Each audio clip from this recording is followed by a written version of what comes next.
여러분, 동물학자들은 동물에게는 고정 행동 패턴이 있다고 얘기합니다. 비슷한 상황이 되어지면 동물들은 똑같은 행동을 반복합니다.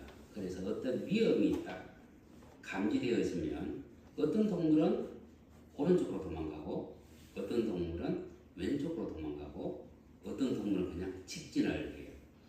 우리가 도로에 운전하다 보면 로드킬을 당한 짐승들이 있습니다. 그들이 분명히 길가에 있다가 자동차가 달리면 숲속으로 도망가야 되는데 그냥 자기들의 그 패턴에 따라서 그냥 앞으로 나와 버립니다.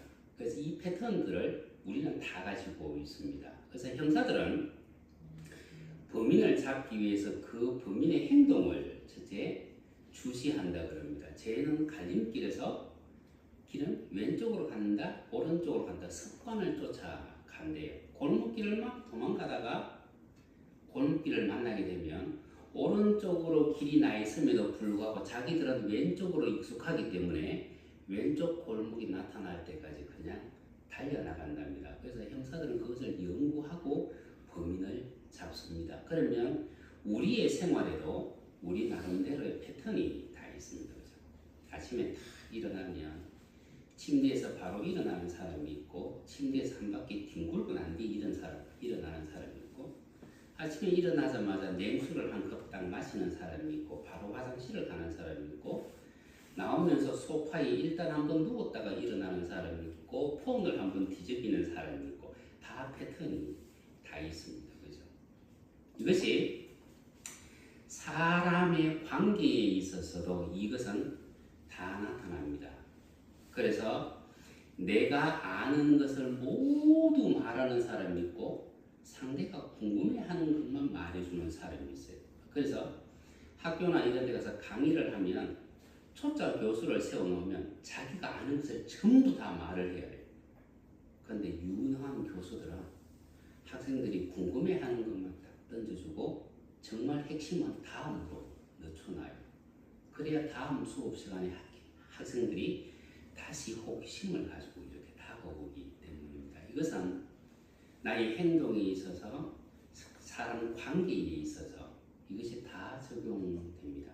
그래서 우리가 어떤 문제가 우리 앞에 딱 닥치면은 바로 해결하는 사람이 있고 1차적으로 불평을 하고 해결책을 찾는 사람이 있습니다. 우리가 학교 다닐 때 보면 선생님이 숙제를 내어주면 집에 돌아오자마자 숙제를 하는 아이들은 항상 그 패턴으로 가요.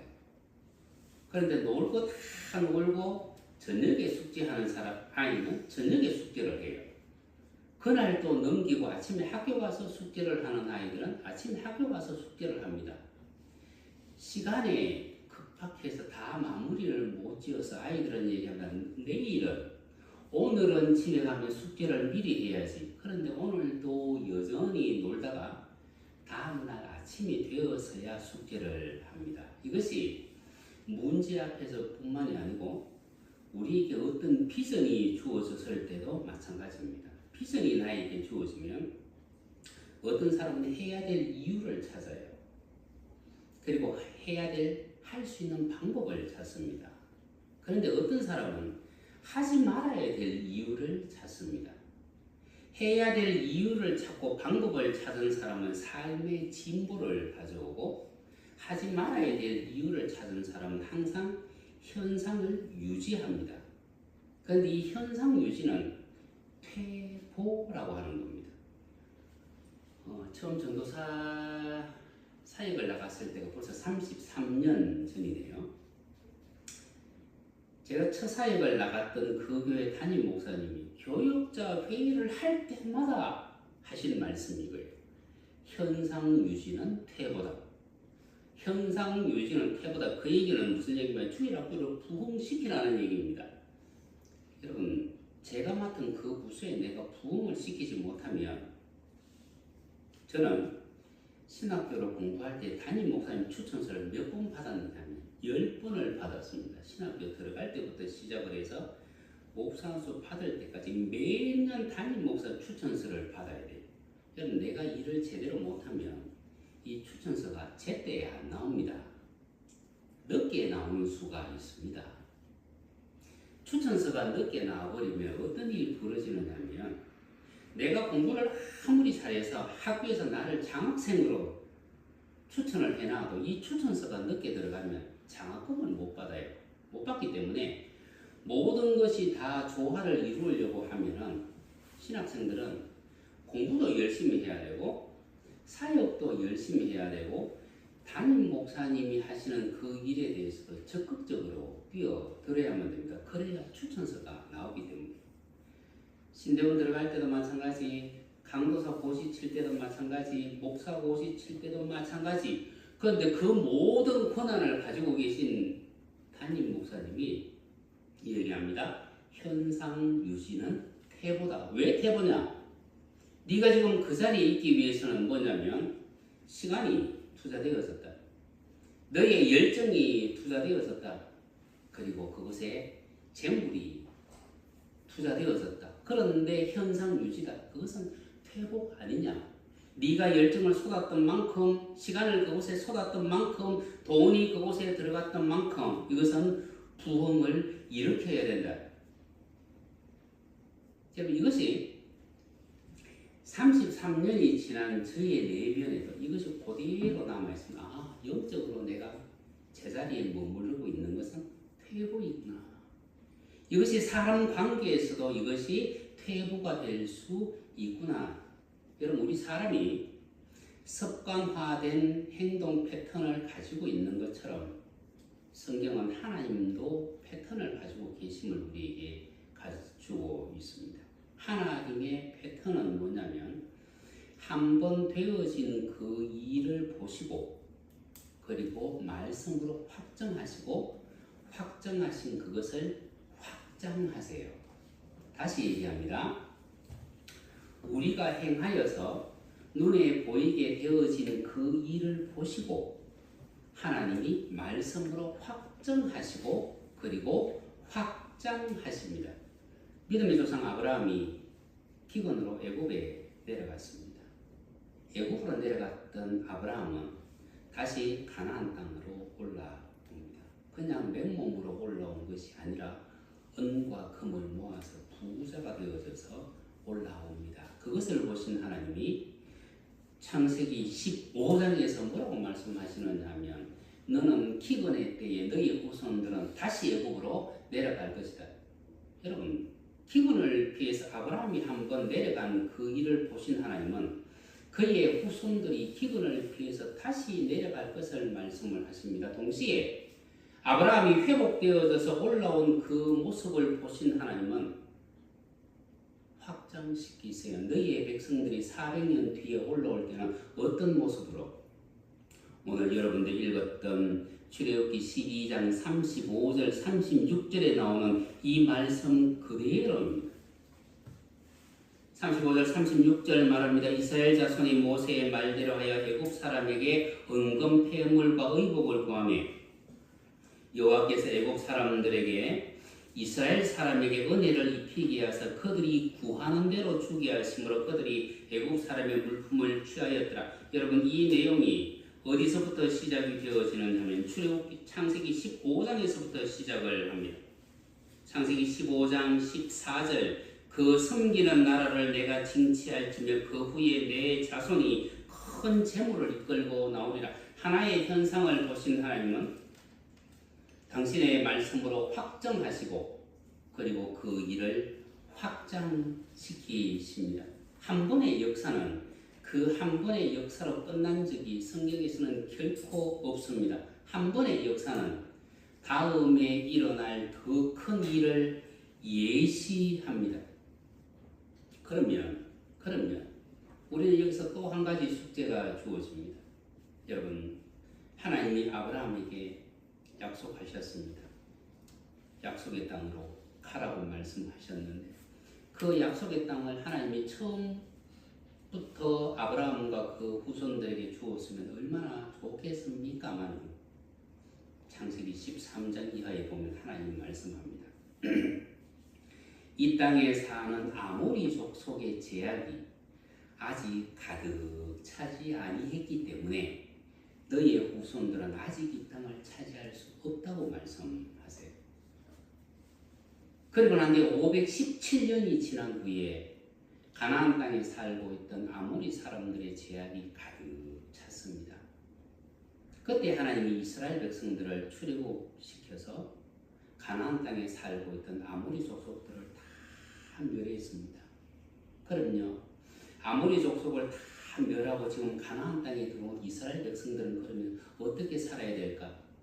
죄악이 가득한 삶을 사는 것이 아니라 죄와 멀어진 삶을 살아야 되는 것이 정상인데, 이스라엘 백성들 역시 아모리 사람들처럼 죄악이 가득한 삶을 살았습니다. 그때 하나님은 동일한 방법을 사용하세요. 아수르와 바벨론을 들어서 가나안 땅에 살고 있던 그 유대 백성들을 전부 아시리아로 그리고 바벨론으로 끌고 갔습니다. 이것이 하나님의 패턴입니다. 그러면 우리의 삶 가운데 하나님이 내 삶 속에 마음껏 역사하시도록 하려면, 마음껏 역사하도록 하려면 우리는 과거에 일어났던 하나님이 함께 하셨던 그 놀라운 일을 첫째는 우리는 기억을 하고 있어야 됩니다. 그 좋은 일을, 하나님이 이 좋은 일을 내 삶 가운데 확장시키시겠구나. 동시에 내 삶 가운데 과거에 일어났던 그 불의한 일들을 나는 청산해 나가야만 됩니다. 그때 하나님이 우리를 더 크게 회복시키시고 더 크게 확장시켜 나가십니다. 여러분, 출애굽기 11장 2절에 하나님이 모세에게 어떻게 말씀하시느냐면, 내 백성에게 일러서 각기 이웃들에게 은과 금을 요구하도록 해라. 여러분, 출애굽기 11장은 이미 하나님께서 몇 가지 재앙을 내리신 후냐 하면 애굽 땅에 10가지 재앙을 내리신 후에요. 10가지의 재앙을 내리신 후에 하나님이 모세에게 말씀합니다. 내 백성에게 말하라. 내 백성들로 하여금 애굽 사람들에게 은과 금과 폐물을 요구하도록 하라. 그래서 오늘 12장 35절에 이스라엘 자손이 모세의 말대로 애굽 사람에게 은과 폐물과 의복을 구하며, 여러분, 이 구한다는 이 말이 어떤 의미냐면 요구한다는 얘기예요. 나를 도와주십시오 요청하는 것이 아니라 너무나 당당하게 요구한다는 뜻입니다. 요구합니다. 어떻게 해요? 그들은 어떤 사람이기 때문에? 그들은 하나님과 모세로 인하여 승리한 사람들이기 때문입니다. 이긴 자이기 때문입니다. 그래서 전리품을 요구하고 있습니다. 이스라엘 백성들 자기들은요, 지금 400년 동안 종살이를 했습니다. 이미 습관화된 패턴을 가지고 있습니다. 의식은 종이에요. 태도도 종이에요. 그들의 형편도 종이에요. 이것을 가지고는 요구할 수 없습니다. 요구할 수 없습니다. 그런데 요구하지 못할 이유를 찾은 것이 아니라 해야 될 이유를 찾은 거예요. 왜냐하면 앞으로 되어질 더 큰 일을 위한 초석이 뭐냐면 지금 내가 행하는 일이기 때문에. 그러면 우리는 하나님 앞에서 어떠한 태도와 어떠한 자세로 하나님 앞에 서며 사람과의 관계를 맺어 나가야만 될까? 출애굽을 했던 이 이스라엘 백성들은 나중에 바벨론으로 다시 끌려갑니다. 그곳에서 귀국을 할 때는요, 전쟁을 하지도 않습니다. 모세는 애굽에 있던 이스라엘 백성들을 끌어내기 위해 가지고 12가지 재앙을 내렸지만 바벨론에서 돌아올 때는 아무런 전쟁도 하지 않습니다. 전쟁 없는 승리를 했던 것이 바벨론에서의 귀국입니다. 사람이 사면을 받습니다. 그리고 사방에 있는 사람들이 은과 금과 동물과 보물들을 가지고 옵니다. 에스라 1장 6절 말하죠. 그 사면 사람들이 은그릇과 금과 물품들과 짐승과 보물로 돕고 그 외에도 예물을 기쁘게 드렸더라. 고레스 왕이 자신들의 열조가 빼앗아 왔던 성전의 모든 기명을 다 돌려줍니다. 백성들을 다 돌려보냅니다. 그리고 그 땅에 있는 백성들이 이스라엘 사람들에게 재물을 주어서 돌려보냅니다. 학자들은 얘기했습니다. 세상에 이런 일은 있을 수 없다. 어떻게 자신들이 포로로 잡혀갔던 사람들, 그들을 먹이고 살려가지고 빼앗아갔던 재물을 다 해서 자신들의 재물을 덧입혀서 어떻게 돌려줄 수 있을까? 성경은 거짓말이다. 그런데 1879년도 이라크에서 고레스 실린더가 발견되었습니다. 지금 대형 박물관에 있습니다. 그 고레스 실린더의 내용 중에 하나가 뭐냐면 모든 민족을 그 고향으로 돌려보내라. 여러분, 이것이 기원전 6세기에 만들어진 고레스 실린더의 내용입니다. 여러분, 이스라엘 백성들은 실패와 회복과 확장, 실패와 회복과 확장, 이것을 반복했습니다. 그 모든 일들을 통하여 결국 마지막에는 우리에게 무엇을 가르쳐 주느냐 하면 우리 주 예수 그리스도께서 우리를 죄의 속박에서부터 해방시키는 것을 우리에게 말씀합니다. 주 하나님이 말씀하십니다. 나로 일하게 하라. 나로 일하게 하라. 주 하나님께서 우리 안에서 우리의 삶 가운데서 우리와 함께 일하시도록 하기 위해서 여러분, 우리는 이미 되어진 하나님의 그 은혜에 대해서 감사할 수 있어야 됩니다. 과거에 내가 행했던 그 불의에 대해서 나는 청산할 수 있어야만 됩니다. 우리 주 예수 그리스도께서는 유대인의 혈통을 빌려서 이 땅에 오셨습니다. 우리의 모든 죄를 짊어지셨습니다. 그리고 그 죄를 짊어지시고 지옥으로 내려가셨습니다. 그리고 지옥을 정복하셨습니다. 여러분, 우리가 예전에 했던 책 하나님의 얼굴, 예수님의 얼굴 이렇게 말합니다. 지옥에 가서 이런 영혼들에게 복음을 전하시는 일이었다. 주님은 아버지로부터 지옥으로 가서 음부와 사망의 열쇠를 취하여 그곳의 영혼들을 끌어올리라는 사명을 받으신 것을 알고 있었다. 주님은 우리의 죄 때문에 지옥에 내려가셨습니다. 그리고 그곳에서 사망을 정복하셨습니다. 음부를 정복하셨습니다. 음부와 사망의 열쇠를 회복하신 하나님. 그런데 여러분, 에스겔 28장 13절 이렇게 말합니다.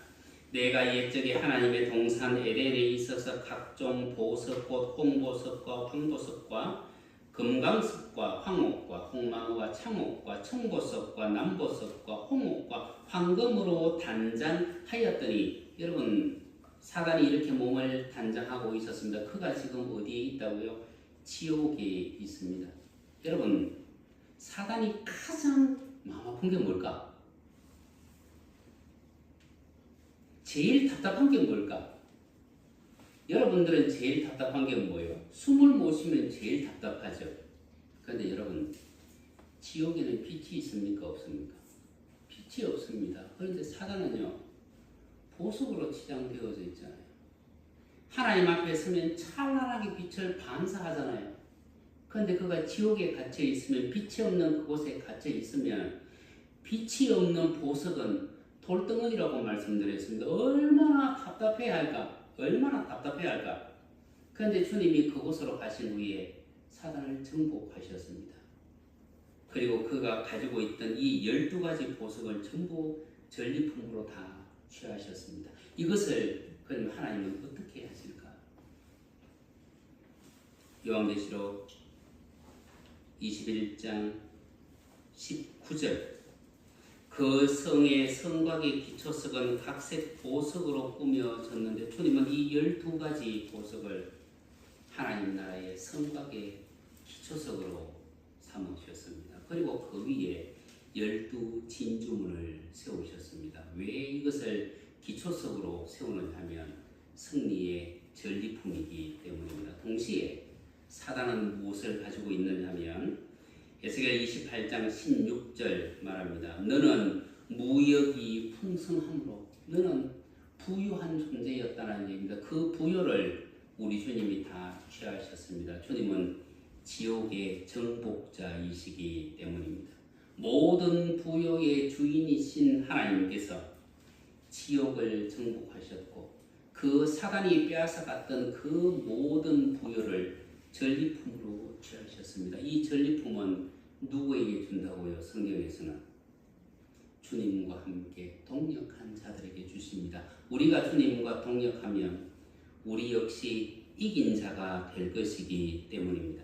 그런데 여러분, 하나님과의 동역은 어디에서 시작하느냐 하면 마음에서 시작합니다. 마음에서 시작을 해서 말을 거쳐서 행동으로 나타나야 됩니다. 이 세 가지가 순차적으로 조화를 이루어야만 합니다. 노아 때 홍수가 있었던 이유는요, 백성의 마음에 생각하는 모든 계획이 악함이라.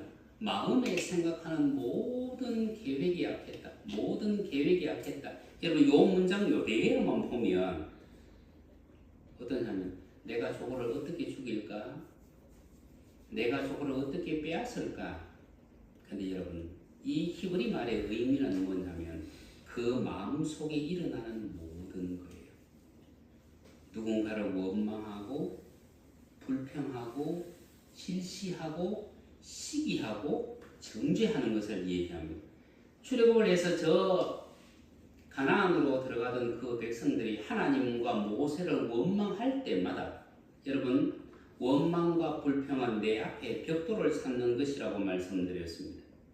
내 앞에 벽돌을 쌓아버리고 나니까 내가 그 길을 갈 수가 없어요. 그래서 이스라엘 백성들은 원망과 불평을 할 때마다 이 벽돌을 한 개씩 쌓아놨기 때문에 결국은 돌아서서 애굽으로 다시 돌아가려고 했습니다. 여러분, 시기는 내가 위를 바라보는 거예요. 시기는 나는 저 사람처럼 되기 싫어요. 그럼 나는 이곳에 항상 머물러야만 됩니다. 정죄는 아래를 바라보는 겁니다. 나도 당신과 같이 되고 싶어요. 이것이 원망과 불평과 시기와 정죄의 두려움이었는데 이스라엘 백성들이 바로 그런 삶을 살아가요. 솔로몬은 얘기합니다. 사람은 혀의 열매를 먹고 산다 그랬어요. 내가 좋은 것을 말할까? 좋지 않는 것을 말할까? 주 하나님이 바리새인들을 책망하신 것은 그들의 뭐의 문제 때문에? 행동의 문제 때문이었습니다. 마음이든 말이든 행동이든 이 중에 한 가지 문제가 생겨버리면 하나님의 패턴은 작용하지 않습니다. 주 하나님은 당신의 패턴을 우리에게 활용하기를 원하십니다. 하나님의 패턴이 우리의 삶 속에 일어나려고 하면 우리는 우리의 패턴을 수정해야 됩니다. 우리를 수정하지 아니하고는 우리의 삶 속에 어떤 일도 일어나지 않습니다. 주 하나님이 말씀합니다. 나로 일하게 하라. 하나님이 우리와 동역하기를 원하십니다. 모든 환난 가운데서 함께 하셨던 하나님은 저 사자굴에 빠져있던 다니엘과 함께 하셨고 애굽의 감옥에 있는 요셉과도 함께 하셨습니다. 사자굴에서도 감옥에서도 함께 하셨던 하나님은 우리의 처지와 형편이 어떠하든지 우리와 함께 하십니다. 함께 하고 싶은 그 열망 때문에 하나님은 당신의 아들 예수 그리스도를 임마누엘이라는 이름으로 우리에게 보내주셨습니다. 하나님이 우리와 함께 하십니다. 여러분, 하나님께서 우리와 함께 하면 우리는 하나님의 패턴을 따라가야만 돼요. 마음을 넓히고 하나님 앞에 선한 말을 할 뿐만 아니라 하나님의 선을 이루어 나가는 바로 우리의 삶이 되어질 때 하나님은 당신의 패턴을 우리에게 활용하십니다. 하나님의 패턴은 아까 말씀드렸던 것처럼 말씀으로 확정되어지고 그리고 시간 속에서 확장됩니다. 여러분들의 삶 속에 하나님의 이 확장이 여러분들의 삶을 이끌 뿐만 아니라 여러분들 더 넓게 더 강하게 정말 더 요긴하게 여러분들을 사용할 수 있는 하나님의 능력이 될 수 있게 될 주님의 축원합니다.